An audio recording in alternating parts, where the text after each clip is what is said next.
Hey, my name's Eddie Gray and I am that Logic Pro guy, and today we're going to be reviewing Logic Pro for iPad. I like to really take my time when I am looking at a product, and because I am obviously a Logic Pro fanatic, I really had to understand why was this product created, who was it created for, and why should you subscribe if you so choose.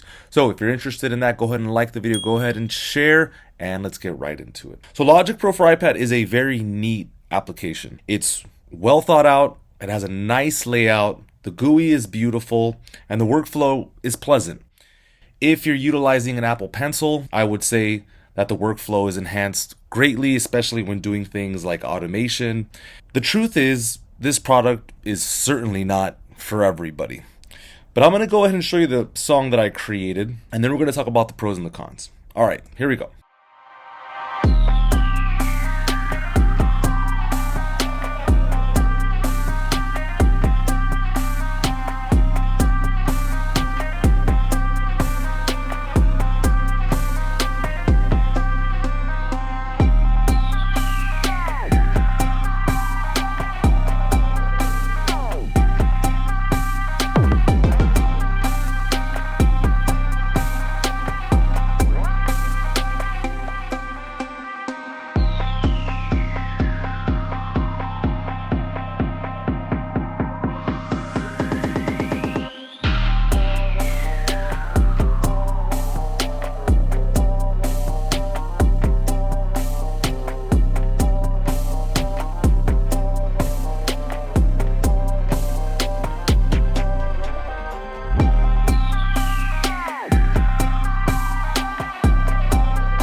So can you write a great song on Logic Pro for iPad? Certainly.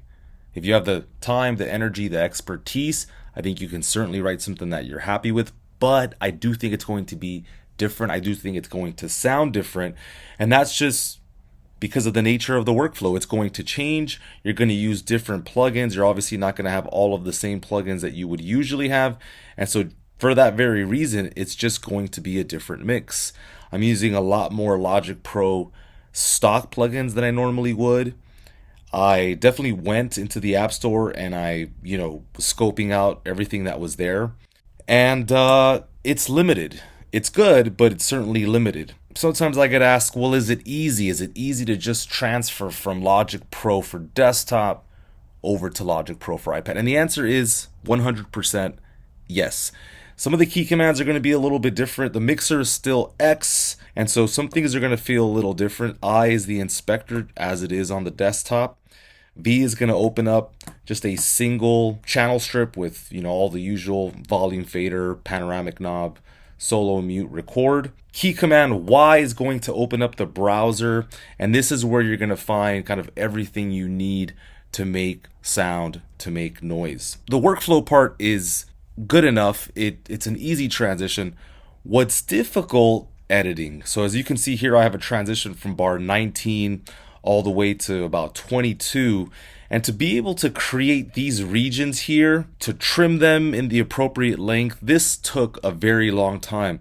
And unlike Logic Pro for desktop, I don't see a help tag, so I'm not sure if this is like a beat or two divisions or what have you. So you have to do a lot of experimentation in that sense. But once I was able to put all of this together, I was happy with the result, but it did take a long time. Let's take a listen again.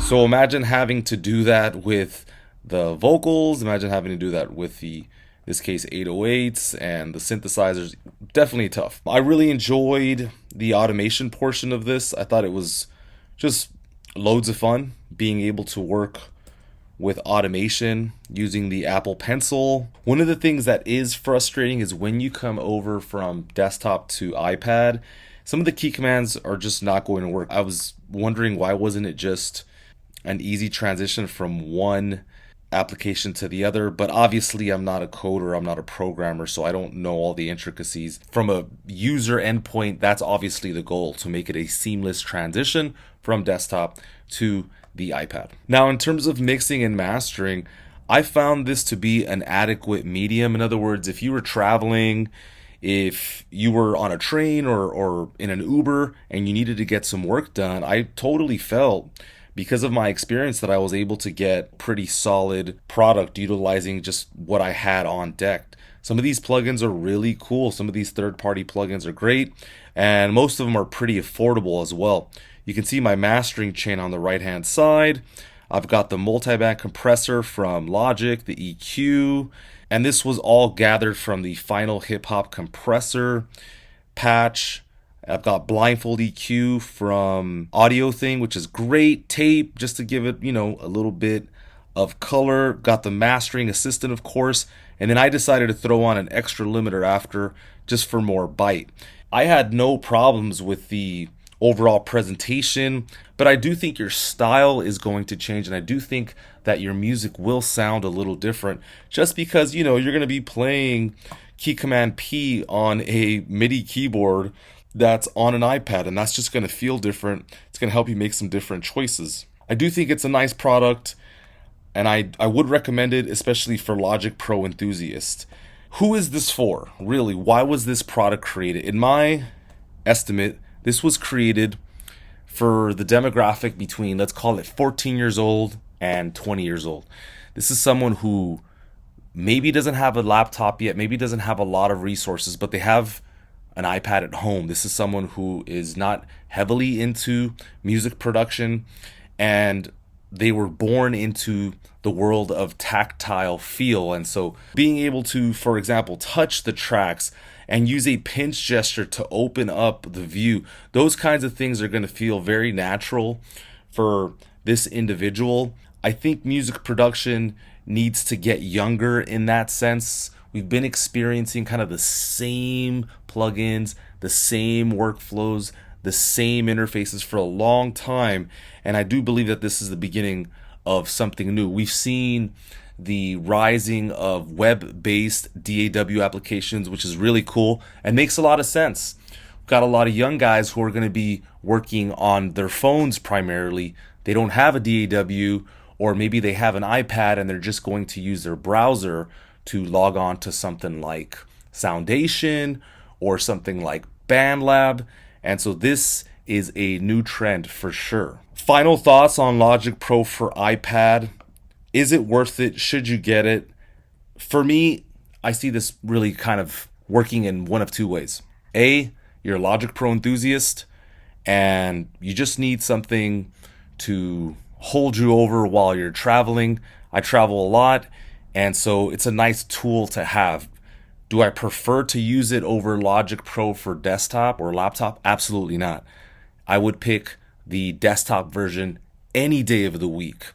Is it fun? Yes. Am I exposed to different workflows? Yes. And for that very reason, it keeps you on your toes. It allows you to continue learning. And so I'm going to give it the thumbs up for that.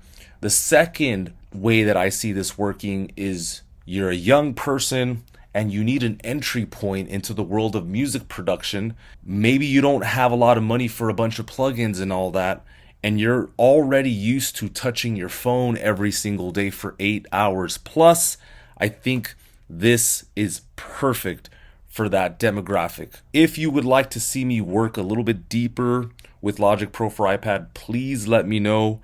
I do have a lot of ideas and I could potentially release a course, but I just want to make sure that there is a need for something like this. Otherwise, I have a ton of other ideas. I have a mixing drums in Logic Pro course that I want to release, and just a whole bunch of great ideas. So let me know in the comments what you guys think about Logic Pro for iPad.